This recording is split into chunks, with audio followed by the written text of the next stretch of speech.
Je suis Manon Soubeyran, je suis secrétaire régionale Île-de-France à la Fédération de l'entraide protestante. La Fédération de l'entraide protestante rassemble 360 adhérents dans le médico-social, le social et le domaine de la santé. La maladie du Covid-19 a créé beaucoup d'angoisse, a créé des barrières entre les personnes, a rendu difficile le lien social. Évidemment, les associations ont dû repenser leurs activités. Il s'agissait toujours de trouver le juste milieu entre assurer la sécurité et en même temps rester au plus proche des personnes les plus vulnérables. Un certain nombre de nos associations de proximité très locales qui fonctionnent avec le soutien quasi exclusif du bénévolat, comme les entraides et les diaconats notamment. Et la difficulté vraiment, c'est que ces bénévoles souvent étaient relativement âgés et donc ont dû se mettre un peu en retrait de ces activités. Et donc la question qui s'est posée, c'est comment réorganiser l'activité. Notre activité, naturellement, c'est un petit déjeuner.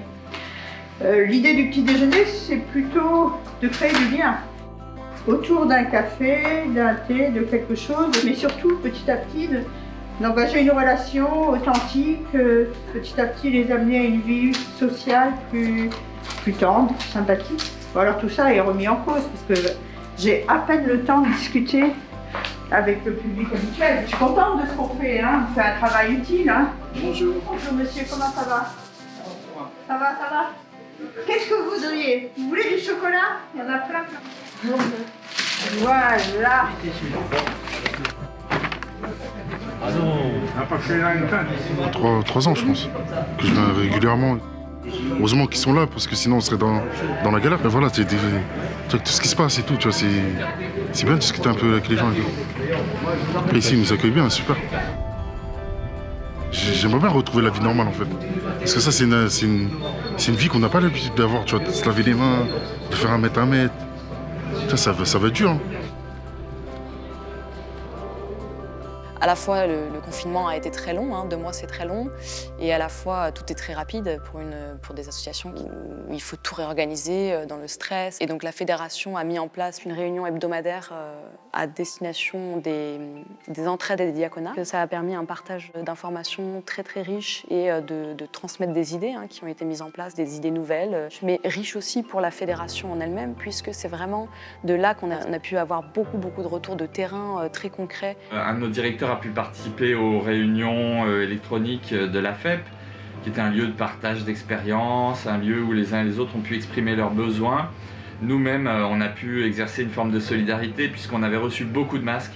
On en a partagé avec une autre association de la FEP qui est la Bienvenue. Donc on était content de pouvoir, avec cette plateforme-là électronique, comprendre à la fois des besoins des uns et des autres et éventuellement y pourvoir, et puis aussi être à l'écoute des types de réponses que les autres associations donnent à des problèmes nouveaux.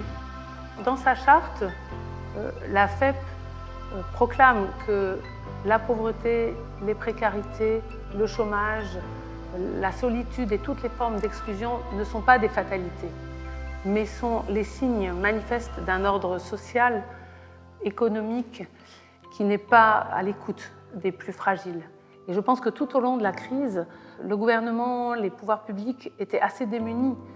Comme ce n'est pas une fatalité, nous pouvons agir. Et je pense que les entraides, par leur mobilisation durant la crise, ont été un exemple magnifique de cette mobilisation. En tant que fédération, en étant à l'écoute de ce qui se passait sur le terrain, la FEP a été un interlocuteur reconnu par le gouvernement, a été capable d'interpeller, de mobiliser. Et nous avons vu des dispositions prises à l'écoute de ce qui remontait, de ce travail de réseau que nous sommes en capacité de mener.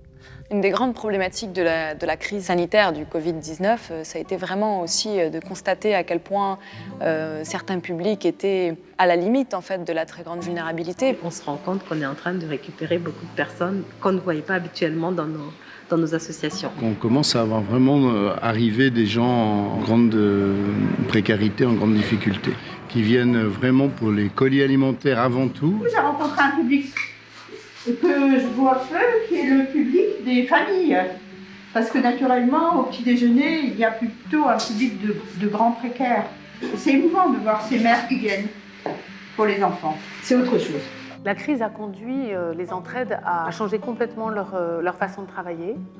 Mais aujourd'hui, je pense qu'une étape est franchie et que c'est important que chacun retrouve sa place.